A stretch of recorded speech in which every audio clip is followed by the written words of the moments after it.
ನಮಗೆ ಭಾರಿ ತೊಂದರೆ ಕೊಡ್ತಾ ಇದ್ದಾರೆ ಊರಾಗೆಲ್ಲ. ಒಂದು ವರ್ಷದಿಂದ ನನ್ನ ಮಗನ್ನ ಬದುಕಕ್ಕೂ ಬಿಡೋದಿಲ್ಲ, ಇರೋಕ್ಕೂ ಬಿಡೋದಿಲ್ಲ, ಆ ಥರ ಮಾಡ್ತಾ ಇದ್ದಾರೆ. ಆಮೇಲೆ ನಮಗೆ ಇಲ್ಲಿ ಮಕ್ಕಳು ಮರಿಗೂ ಓಡಾಡಕ್ಕೆ ಬಿಡೋದಿಲ್ಲ, ಆ ಥರ ಹಿಂಸೆ ಕೊಡ್ತಾ ಇದ್ದಾರೆ ನಮಗೆ. ನಾವು ಹೆಂಗೆ ಬದುಕಬೇಕು ಅನ್ನೋದು ಗೊತ್ತಿಲ್ಲ ಸ್ವಾಮಿ,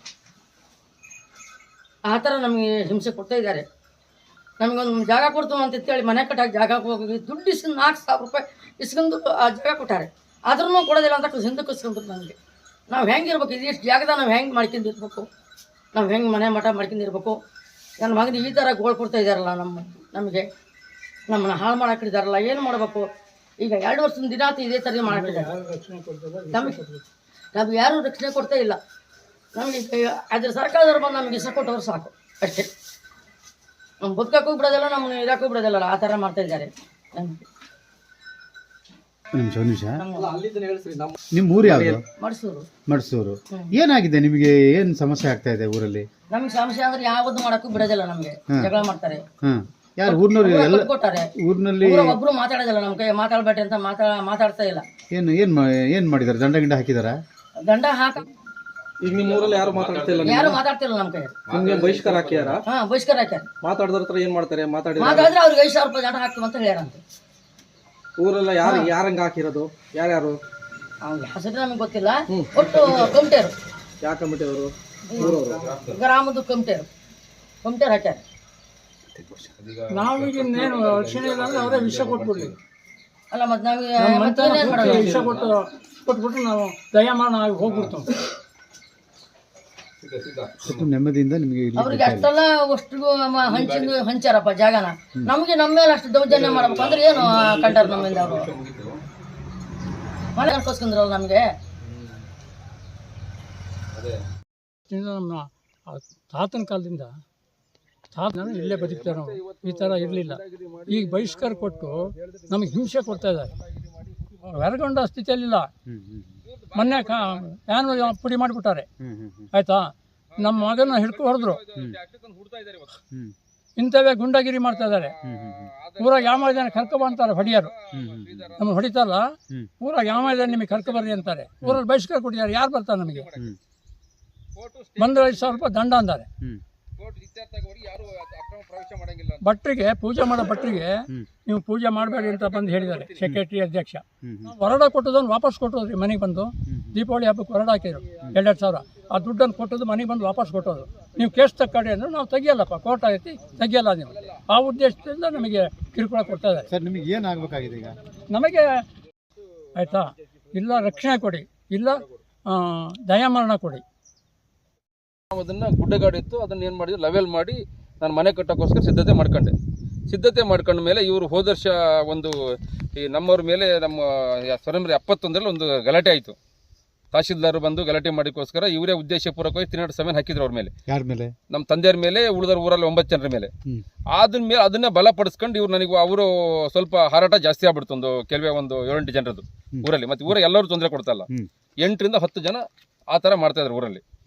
ಅವರು ಆ ಉದ್ದೇಶ ಏನಂದ್ರೆ ನಮ್ಮನ್ನ ಇಲ್ಲಿಂದ ಬಿಡಿಸ್ಬೇಕು, ನಮ್ಮ ಊರು ಬಿಡಿಸ್ಬೇಕು. ಈಗ ಅದು ಇದೇ ಈ ಜಾಗದ ವಿಷಯಕ್ಕೆ ಹೋದ ಸರಿ ಎಲ್ಲ 1 and 2 ಬಂದಿತ್ತು, ಎಲ್ಲರೂ ಬಂದಿದ್ರು. ಆವಾಗಲೇ ನಮಗೆ ಗಲಾಟೆ ಎಲ್ಲ ಆಗಿ ನಮ್ಮ ಮನೆಯವ್ರು ಕೇಳಕ್ಕೆ ಬಂದಾಗ ನಮ್ಮ ಮನೆಯವ್ರ ವಿರುದ್ಧ ಎಲ್ಲ ತಳ್ಳಾಡಿ ಅದು ಕೇಸ್ ಆಗಿತ್ತು. ಆ ಕೇಸನ್ನು ನೀವು ತಗೊಳ್ಬೇಕಿಲ್ಲ, ನಿಮ್ಮ ಊರಿಂದ ಬಹಿಷ್ಕಾರ ಕೊಡ್ತೀವಿ ಅಂತೇಳಿ ಬಹಿಷ್ಕಾರ ಕೊಟ್ಟಿದ್ದಾರೆ. ಆಲ್ರೆಡಿ ಈಗ 24 ದಿವಸ ಆಯ್ತು ಇವತ್ತಿಗೆ ಬಹಿಷ್ಕಾರ ಕೊಟ್ಟಿದ್ದಾರೆ. ನಾವು ಯಾರ ಹತ್ರ ಮಾತಾಡೋಂಗಿಲ್ಲ, ಹೊರಗಡೆ ಹೋಗಂಗಿಲ್ಲ. ನಮ್ಮ ಜನಪ್ರತಿನಿಧಿ ಆದರೂ ಯಾರ ಸಂಪರ್ಕದಲ್ಲಿ ಇಲ್ಲ ಈಗ. ಅಷ್ಟು ಆ ಮಟ್ಟಕ್ಕೆ ಮಾಡಿದ್ದಾರೆ. ಬಟ್ ಮಡ್ಸೂರು 1 ಈ ಭಾಗದ ಎಲೆಕ್ಟೆಡ್ ಮೆಂಬರ್, ನಾನು ಗ್ರಾಮ ಪಂಚಾಯತ್ಗೆ ಸದಸ್ಯ, ನಾನು ಮತ್ತು ಮಾಜಿ ಉಪಾಧ್ಯಕ್ಷ, ತಾಲೂಕು ಸಾಗರ, ಊರು ಮಡ್ಸೂರು ಗ್ರಾಮ ಪಂಚಾಯತ್ಗೆ ಪಡಗೋಡು.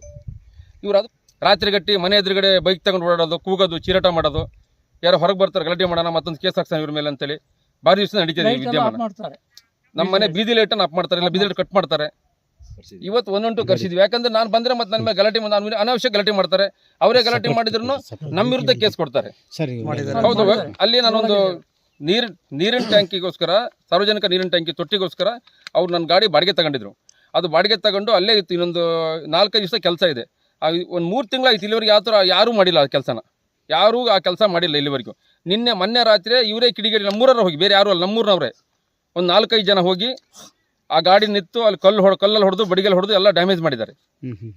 ನಿಮ್ಗೆ ಆ ಗಾಡಿ ತೋರಿಸ್ತೀನಿ, ಅಲ್ಲಿದೆ ಗಾಡಿನ. ಈ ಥರ ದುರುದ್ದೇಶ ಮಾಡ್ತಾ ಇದ್ದಾರೆ. ಈ ಪಕ್ಕದ 152 ಸರಿ ನಂಬರ್ ನಂದು ಅಚ್ಚುಕಟ್ಟು ಆ ಕಡೆ ಈ ಜಾಗವನ್ನ ನಾನು ನಮ್ಮ ಅಜ್ಜನ ಕಾಲದಲ್ಲಿ ಶಾಲೆ ಕೊಟ್ಟಿದ್ದಾರೆ. ನಮ್ಮೂರಲ್ಲಿ ಶಾಲೆ ಕಟ್ಟಬೇಕಂತ ಎಲ್ಲ ಬ್ರಾಹ್ಮಣ ಸಮಾಜದವರು ಒಟ್ಟಾದಾಗ ಜಾಗ ಇರಲಿಲ್ಲ. ನಮ್ಮ ತಲಕಟ್ಟಲು ಜಾಗ ಅವಾಗ ಕೊಟ್ಟಿದ್ದಾರೆ, ನಮ್ಮ ಅಜ್ಜನ ಕಾಲದಲ್ಲಿ ಕೊಟ್ಟಿದ್ದಾರೆ. ನಮಗೆ ಮನೆ ಹಿಂದ್ಗಡೆಗೆ ಬರೀ ಜಾಗ ಇಲ್ಲ. ಅಡಿಕೆ ನಾನೊಬ್ಬ ಭಾಗದ್ದಾರ, 5 ಎಕರೆ ಭಾಗದ್ದಾರ. ನಮ್ಮೂರಲ್ಲಿ ಈಡಿಗೆ ಸಮುದಾಯನೇ ಜಾಸ್ತಿ, ನಮ್ಮ ಸಮುದಾಯನೇ ಜಾಸ್ತಿ ಇದೆ. ಈಗ ಬಹಿಷ್ಕಾರಕ್ಕೆ ಏನು ಹಾಕಿದ್ದಾರೆ ಅನ್ನೋ ಸುದ್ದಿ ಇರ್ತಕ್ಕಂಥ ವಿಚಾರ ಬಹಿಷ್ಕಾರ ಸರ್ ಇದೆ. ಒಂದೇ ಜನಾಂಗನ, ಒಂದೇ ಜನಾಂಗ. ಬಡಿಗೆಯವರು 4 ಮನೆ ಇದಾವೆ, ಬೇರೆ ಯಾವ ಜನಾಂಗನೂ ಇಲ್ಲ. ಈ ಕಡೆ ಬ್ರಾಹ್ಮಣರು ಇದ್ದಾರೆ, ಆ ಕಡೆ ಪೂಜಾರಿ ಇದ್ದಾರೆ. ಅವ್ರು ಯಾವುದೇ ತಂಟಿ ಇಲ್ಲ, ಅವರೆಲ್ಲ ನಮ್ಮ ಹತ್ರ ಸ್ನೇಹ ಭಾವದಲ್ಲಿದ್ದಾರೆ ಇಲ್ಲಿವರೆಗೂ. ಇವ್ರದ್ದು ಮಾತ್ರ ಉದ್ದೇಶಕ್ಕೆ ಪೂರಕ. ಯಾಕಂದ್ರೆ ಎಲ್ಲ ಕೆಲವರು ಏನಾಗಿದೆ, ಧರ್ಮ ಸಂಕಟ ಆಗಿದೆ ಊರಿನವರಿಗೆ. ಮಾತಾಡಬಾರ್ದು, ಅವ್ರ ಜೊತೆಗೆ ಅವ್ರ ಮನೆಗೆ ಹೋಗಬಾರ್ದು, ಅವ್ರ ಜೊತೆ ಅವ್ರು ದಂಡ ಹಾಕ್ತಾರೆ. 5,000 ರೂಪಾಯಿ ದಂಡ ಅಂತ ನಿಗದಿ ಮಾಡಿದ್ದಾರೆ. ಈಗ ಅವ್ರ ಮನೆಗೆ ಹೋದ್ರೆ ಅವ್ನಿಗೆ ಫೋನ್ ಮಾಡಿದ್ರೆ ನಿಮ್ಗೆ 5,000 ದಂಡ, ಎಲ್ಲ ಟವರ್ ಲೊಕೇಶನ್ ಹಾಕಿ ನಿಮ್ಮನ್ನ ಚೆಕ್ ಮಾಡ್ತೀವಿ ಅಂತ. ಕೆಲವರು ಪಾಪ ನನಗೆ ಏನ್ ಮಾಡ್ತಾರೆ ಅಂದ್ರೆ ಕದ್ದು ಫೋನ್ ಮಾಡ್ತಾರೆ. ಮಾಧ್ಯಮದಲ್ಲಿ ಬಿತ್ತರ ಆದ್ಮೇಲೆ ಸಂಬಂಧಪಟ್ಟ ಇಲಾಖೆಯವರು ಏನಾದ್ರು ಯಾರು ಬಂದಿಲ್ಲ ಸರ್, ಇಲ್ಲಿವರೆಗೂ ಬಂದಿಲ್ಲ. ಬಂದಿಲ್ಲ. ಮತ್ತೆ ತಹಶೀಲ್ದಾರ್ ಅವರಿಗೆ ಮನವರಿಕೆ ಮಾಡಿದೆ, ಎಸಿಗೂ ಮನವರಿಕೆ ಮಾಡಿದೆ, DSP ಅವ್ರ ಹತ್ರ ಹೋದೆ. ಯಾರಿಂದ ನ್ಯಾಯ ಸಿಗ್ತಾ ಇಲ್ಲ, ಏನು ಅಂತ ಗೊತ್ತಾಗ್ತಾ ಇಲ್ಲ. ಸಮಾಜದಲ್ಲಿ ಈ ಪರಿಸ್ಥಿತಿ ಆದ್ರೆ ಜನಸಾಮಾನ್ಯರು ಇಲ್ಲಿ ಈ ಇದರಲ್ಲಿ ವಾತಾವರಣದಲ್ಲಿ ಜೀವನ ಮಾಡೋದು ಭಾರಿ ಕಷ್ಟ ಆಗ್ಬಿಟ್ಟಿದೆ. ಎಲೆಕ್ಷನ್ ಸಂದರ್ಭದಲ್ಲಿ ಈ ಕಿಡಿಗೇಡಿಗಳು ಕೆಲವರು ಕಳ್ಳರು ನನ್ನನ್ನ ನಲಸಮ ಮಾಡೋಕ್ಕೋಸ್ಕರ ಒಳಗೊಳಗಡೆ ಹೊಕ್ಕೊಂಡ್ರು, ಬಂದು ನನಗೆ ಅಸಮಾಧಾನ ಹೊರಗೋದೆ. ಈಗ ನಮ್ಮ MLA ಸಾಹೇಬ್ರ ಹೆಸರು ಹೇಳ್ಕೊಂಡು ಜೀವನ ಮಾಡ್ತಾ ಇದ್ದಾರೆ. ಬಟ್ ಈ ವಿಷಯಕ್ಕೆ MLA ಸಾಹೇಬ್ರು ಯಾವುದೇ ಕಾರಣಕ್ಕೂ ಹಸ್ತಕ್ಷೇಪ ಇಲ್ಲ. ನಮ್ಮ ಗೋಪಾಲಕೃಷ್ಣ ಬೇಳೂರು ಅವರು ಈ ವಿಚಾರದಲ್ಲಿ ಯಾವ ಕಾರಣಕ್ಕೂ ಹಸ್ತಕ್ಷೇಪ ಇಲ್ಲ. ಅವ್ರದ್ದು ಇದ್ರಲ್ಲಿ ಯಾವ ಕಾರಣಕ್ಕೂ ಅವ್ರ ಕೈ ಹಾಕಿಲ್ಲ. ಅವ್ರ ವಿಚಾರನೂ ತಂದಿಲ್ಲ. ಅವರು ನೀವು ಹಂಗೆ ಮಾಡಿ ಹಿಂಗೆ ಮಾಡಿ ಅಂತ ಏನು ಹೇಳ್ತಾ ಇಲ್ಲ. ಅವ್ರ ಹೆಸರು ಹೇಳ್ಕೊಂಡು ಇವ್ರು ಅವ್ರನ್ನ ಅಪಪ್ರಚಾರ ಮಾಡೋಕ್ಕೋಸ್ಕರ ಈ ಕೆಲಸ ಮಾಡ್ತಾ ಇದ್ದಾರೆ. ನೀವು ಶಾಸಕರ ಗಮನಕ್ಕೆ ತಂದಿದ್ರಾ? ಶಾಸಕರ ಗಮನ ತಂದಿದ್ದೀನಿ ಸರ್. ನೀವು ಒಂದ್ಸರಿ ಭೇಟಿಯಾಗಿ ಹೋಗಿ ಹಿಂಗ್ ಸಮಸ್ಯೆ ಹಿಂಗ್ ಮಾಡ್ತಾರೆ ಅಂತ ಹೇಳಿ ಸರ್, ಶಾಸಕರ ಗಮನಕ್ಕೆ ತಂದಿದ್ದೀನಿ. ಶಾಸಕರ ಮನೆಗೆ ಹೋಗಿ ಹೇಳಿದ್ದೀನಿ. ಅವ್ರ ಗಮನದಲ್ಲಿದೆ. ಅವ್ರ ಹೆಸರು ಹೇಳ್ಕೊಂಡು ಇಲ್ಲೊಂದಿಷ್ಟು ಪುಂಡ ತಮ್ಮ ಬೇಳೆಕಾಳು ಬೇಯಿಸ್ಕೊಳಕ್ ಬಂದವರಿದ್ದಾರೆ. ಸ್ಪಷ್ಟವಾಗಿ ಅವ್ರ ಹೆಸರನ್ನು ಮಾಡ್ತಾ ಇರೋದು. ನಮ್ಮ ಊರು ಇಲ್ಲಿವರೆಗೆ ಈ ಥರ ಇರಲಿಲ್ಲ ಸರ್. ಸತ್ಯವಾಗಿ ಹೇಳ್ತೀನಿ, ನಮ್ಮ ಊರು ಭಾರಿ ಶಾಂತಿಯುತವಾಗಿತ್ತು. ಇವರು ಒಂದಿಷ್ಟು ಜನ ಊರಲ್ಲಿ ಈ ಥರ ಅಕ್ರಮವಾಗಿ ಪ್ರವೇಶ ಮಾಡಿದ್ದಕ್ಕೆ ಈ ಥರ ಆಗ್ತದೆ. ಅನಾಚಾರವಾಗಿ ಎಲ್ಲಿ ನೋಡಿದ್ರೆ ಅವ್ರದ್ದೇ ದಾಂಧಲೆ. ಸರ್ಕಾರಿ ಸೊಪ್ಪಿನ ಬೆಟ್ಟ ಇದ್ರ ಈಚೆಗೆ 60 60ರಲ್ಲಿ 22 ಎಕರೆ 28 ಗುಂಟೆ ಸರ್ಕಾರಿ ಜಾಗ ಅಂತಲೇ ಇದೆ. ಯಾರು ಖಾತೆ ಒಳಗಿಲ್ಲ, ಯಾರದ್ದು ಇಲ್ಲ. ಯಾರೆಲ್ಲ ಅಕ್ರಮ ಮಾಡ್ಕೊಂಡಿದ್ದಾರೆ, ಯಾರು ಇದೇನಿಲ್ಲ, ಸಾಗುವಳಿ ತಗೊಂಡ್ರು ಯಾರು ಇಲ್ಲ, ಸಕ್ರಮ ಮಾಡ್ಕೊಂಡ್ರೆ ಯಾರು ಇಲ್ಲ. ಎಷ್ಟಿದೆ ಸರ್ವೆ ನಂಬರ್ ಇದು? 60 ಸರ್ವೆ ನಂಬರು, 22 ಎಕರೆ 28 ಗುಂಟೆ ಎಲ್ಲ ಅಕ್ರಮ ಮಾಡಿದ್ದಾರೆ.